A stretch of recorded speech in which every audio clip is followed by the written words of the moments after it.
The In Conversation podcast series with author Nigel Beckles. Welcome to the podcast. Please like the podcast and subscribe to this channel. Thank you. Have you experienced several failed relationships or been through a divorce? How can you avoid making the same mistakes again? How to avoid making the big relationship mistakes is out now. Hi, my name is Nigel Beckles. My new book is packed with practical and common sense strategies that you can use to make better relationship choices. Now you can discover the dangerous myths about love. If your relationship expectations are realistic, why you could be falling in love for all the wrong reasons. How to avoid making the big relationship mistakes. It's a book that could change your life. Available from amazon.co.uk. Kindle version also available. The very best way to promote your podcasts. Podpage makes it easy to create a podcast website with just a few clicks. Every page is optimized to be found on Google and it stays up to date forever. For more information, visit podpage.com. The future of podcast promotion. Get ready for takeoff. Welcome back to my In Conversation podcast series. My guest for this episode is a successful entrepreneur, male leadership coach and mentor, American Stephen West. Hi, Stephen. Welcome to my podcast series. How are you? Great, and thanks for having me. It's a privilege and an honor. You're very welcome. So where do you live at the moment? I live in Southeast Virginia. For those that don't know, Virginia is about halfway between Maine and Miami, which is the east coast of the United States of America. And so I live about an hour inland from Virginia Beach. So did you grow up there in that area? I did. I live 10 minutes now from where I grew up, the farm that I grew up on. Interestingly, us rebels left the motherland where you are from to come and start the United States of America. But we were evidently homesick because everything around me is named after something on your map. I live in Windsor now in Isle of Wight County. I'm from Suffolk. Right down the road is Norfolk. A lot of history here, a lot of Civil War history, a lot of Revolutionary War history, a lot of fun stuff around here. So growing up, what was that like for you? A lot of hard work. We grew up on a farm. We raised some animals, and mostly it was what we call row crops. We grew peanuts and corn and soybeans, and then we replaced peanuts with cotton. So some of the first peanuts grown in North America were grown around here. In fact, the town I grew up in, the hospital that I was born in was built by a man named Amadeus Obici. He's from Italy, but he came here and he started Planters Peanuts, which I think everyone knows who Planters Peanuts is, one of the largest peanut producing companies on earth, and it's from right here. So I grew up on a peanut farm. So it was just like you typically hear about the Bible Belt, southern part of the United States of America, a lot of hard work, God country, apple pie, and a daddy that believed in seriously hard work. I learned a lot. I learned that I didn't want to work that hard anymore. So I left the farm and went and pursued other opportunities. Well, I understand you're also a male leadership coach. So what made you decide to go into that field? I made so many mistakes. So what I found out was men like me, men tend to work in a vacuum. I had to learn a lot. And what I also learned is men who are really, really good in the marketplace, those skill sets don't carry over at home in their most important relationship. So what I was going to tell you is I was building a business to create freedom for me and my family and provide a lifestyle that I couldn't dream of working for someone else. And in the process, I built a prison. That became my identity. I left it all on the field in the marketplace and really stunk at home in marriage and as a husband and as a father. And sadly, I'm here to tell you that there was a night where I was sitting on the floor in my oldest daughter's bedroom. I've got 5 kids, and I had them under my arms as if I was their mother hen. I only say that because you never hear about roosters doing that. But I had them under my wings because they had heard plenty of fights between me and their mother,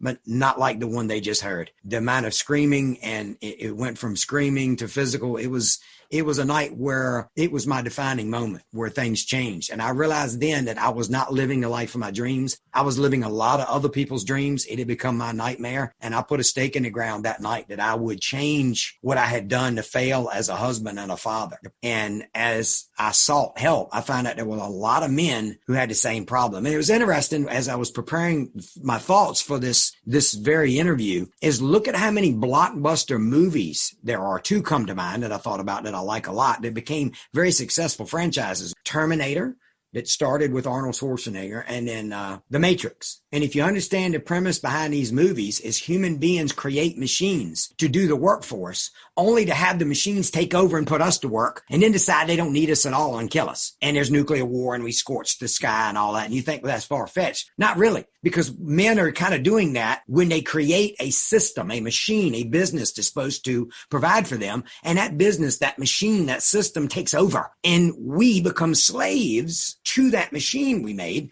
almost to the point that it destroys us. So while I was focusing on my fame and my fortune and building lots of things, I was building while also burning down my health, my family, and everything that should have mattered. Because the sad thing about men is they'll spend most of their life trading their health to get wealth. And in their later years, they flip that exchange. They consume all their wealth trying to get their health back. And it's too late. You can't destroy your health over 40 years and get it back in 40 minutes, despite all the commercials with quick fix pills and, get six-pack abs without doing crunches. Well, there ain't no easy win. So as I went to go get help for me, Nigel, I found these men who had figured some things out, and I consumed a lot of content. I have been blessed with a lot of income, so I spent more money than most people make on personal development. I took my eyes off the business ball. Now, if all you got is one little business or one job, maybe that's okay. But when you have multiple businesses and you have payroll and you have employees and you have investments and you take your eyes off, no one will look after your business like you. The pendulum swung the other way, Nigel, and now I'm trying to focus on saving a marriage that quite honestly was too little too late. It was already burnt down. I was trying to take ashes and put something back together. And so I lived in denial and I took my eye off the business ball. I've worked with a bunch of other men that have this build and burn pattern. We build and we burn. I'll share two things with you of why I think men build and burn. Unless you are like Paris Hilton and you're born with the money and you're born with nothing but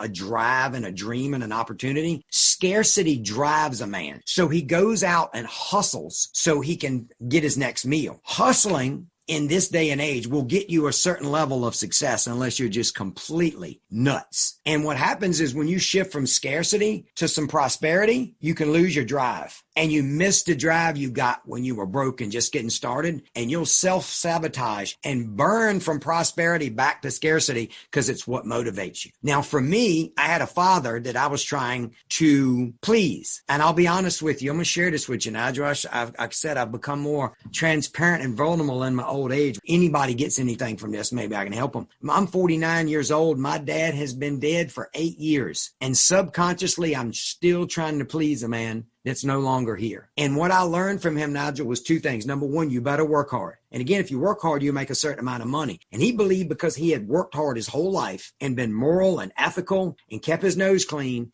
and never got with so much financial success because of decisions he made. He wasn't a good businessman. He didn't farm because he wanted money. He farmed because he wanted to. That was his passion. He did it as a hobby. The problem was it was how he made his money. And so he got sour grapes over not having financial success.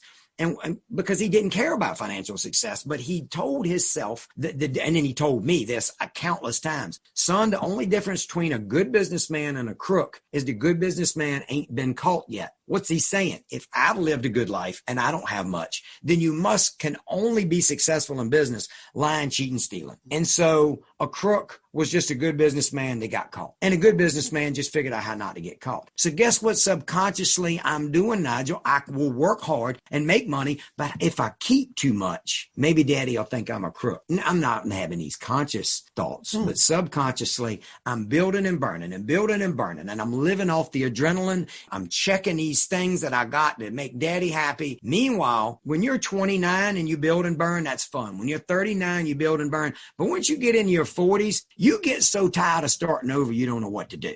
And you got to figure some stuff out. And divorce is expensive. And I'm sorry to tell you that night, that was my rude awakening, because it was over with my children's mother.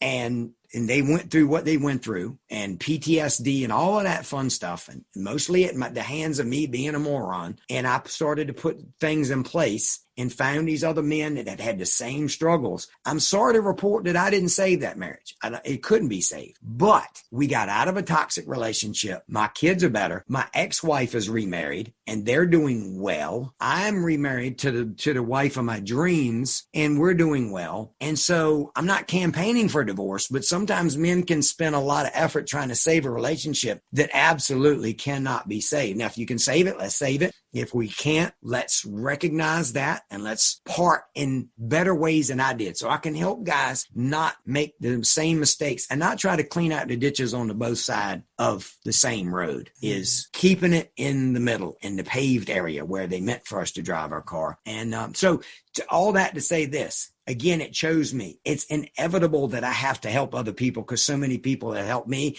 And I have a unique way of boiling down all that I learned into a basic essence that says, hey, this worked for me. This might work for you. And if it doesn't, I got enough sense as an entrepreneur to know that what worked yesterday may not work today. And the key is adaptability. I just heard T.D. Jakes, who's a businessman and pastor, say, there's IQ, there's an intelligence quotient. And we talk about EQ, which is emotional intelligence. But now there's AQ, which is your adaptability quotient. How quickly can you adapt in a world where you adapt or die? We ask for life to be easy. It's not meant to be easy. It's meant to be worth it. And we got to work. We might as well work on the right things and not destroy ourselves in the process. So now I'm healthier and getting the wealth train back on track and happiness and fulfillment. And so it's possible. And I want other men who are frustrated to realize there's help and there's hope and things are possible if you're willing to clean up your messes and do the work. Well, a question I wanted to ask you is, why do you believe many guys struggle to express their emotions? See, we homeschooled our kids and everybody act like we're aliens. No, that's what we did with little human beings for most of our existence, is they were schooled at home. And so they were always with mom and dad, learning what mom and dads did. And those gender roles were played out in front of us. And so boys learned how to become men from the father who they were with all day. But then men with the Industrial Revolution traded in being on the farm. By the way, people didn't used to have mortgages. They didn't used to have monthly bills. You were self-sustained. If you wanted eggs, you had chickens. If you wanted milk, you had cows. You tended your land and you built your barn and you built your house. And your community came and helped. There was barn raisins and they would build a young married couple a house, knowing that when it was your turn, you'd go help them build their house. There were no mortgages. There were no bills. There was no electric bills. There was no phone bills. There was no monthly bills. You worked to eat and have a place to sleep and make your clothes. That's the majority of our experience on life. Not having monthly bills, not having to commute to work, and the stress of daddy being gone all day. So daddy gets up before the kids are up. I did this. I worked at a mill where I lived 5 minutes away from work, and my family never saw me when I worked at the paper mill because I got up and went to work before they woke up, and they were already in the bed asleep by the time I got home. And I was doing that 7 days a week. They never saw me. I might as well have been overseas. That's why I took on a consultant role and started to travel overseas. So Junior used to watch daddy be daddy growing up. But then we went to the Industrial Revolution and men weren't home anymore. And so Junior was learning from mom. And moms are important, but men ought to learn how to be men from men. And now these men they come home and they're not present because they left the best part of them at somebody else's job or at somebody else's business, not their own. They're no longer the kings of their castle. Then we had 2 major global wars, World War I and World War II, where men not only weren't the kings of their castle anymore, they just became a part of a bigger machine. And now we turn them into soldiers. And you know what soldiers can't do? They can't be emotional.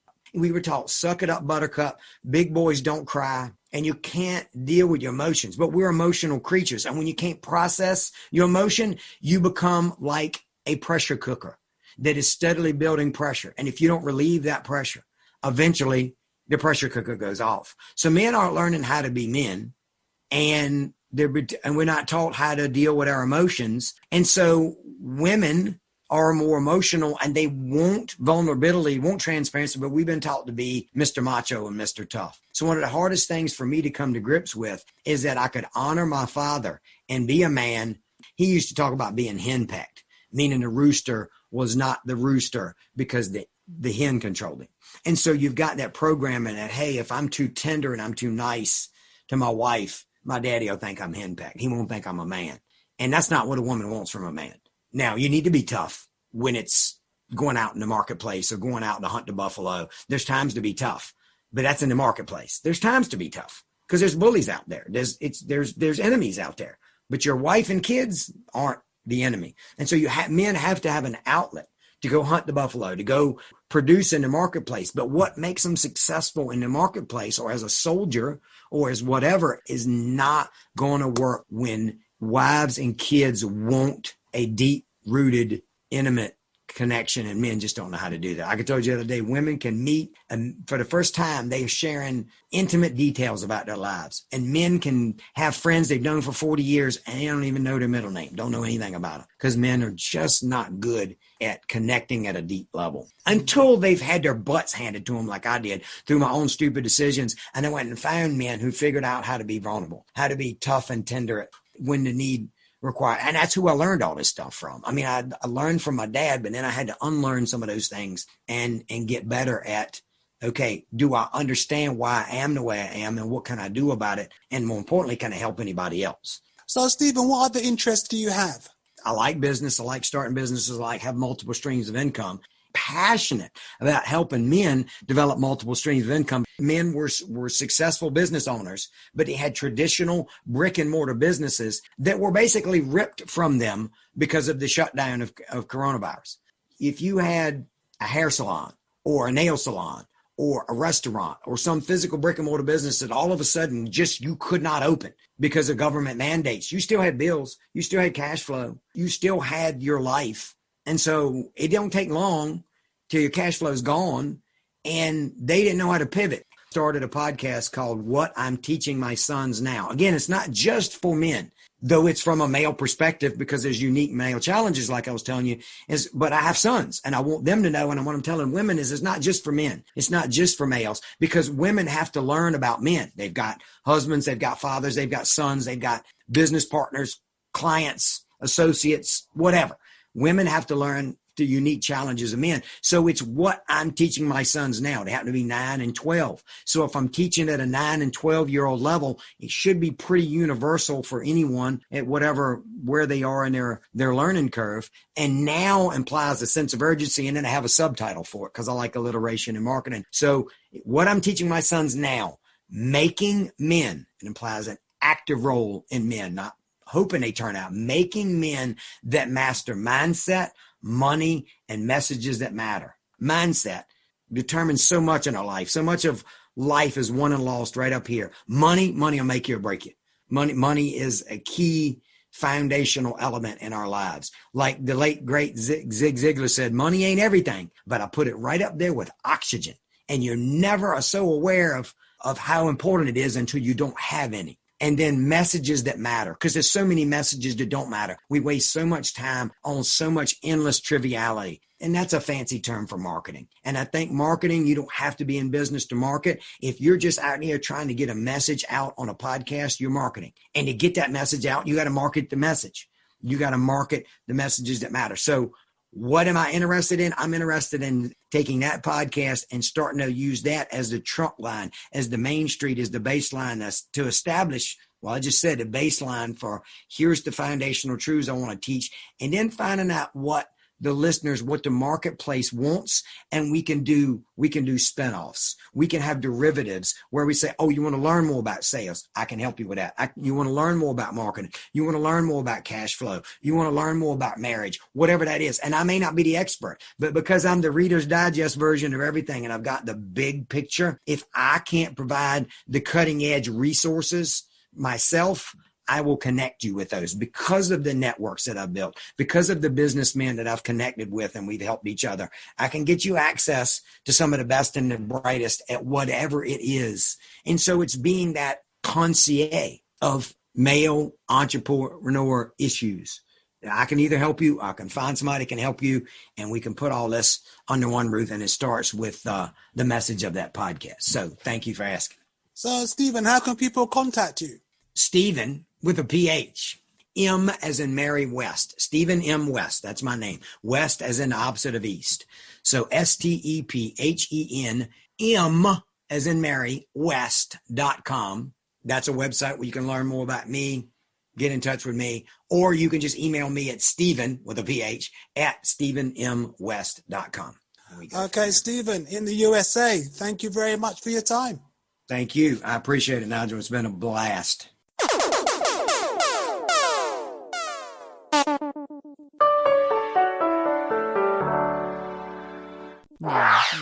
Thank you for listening. Please like and subscribe. Another In Conversation podcast coming soon.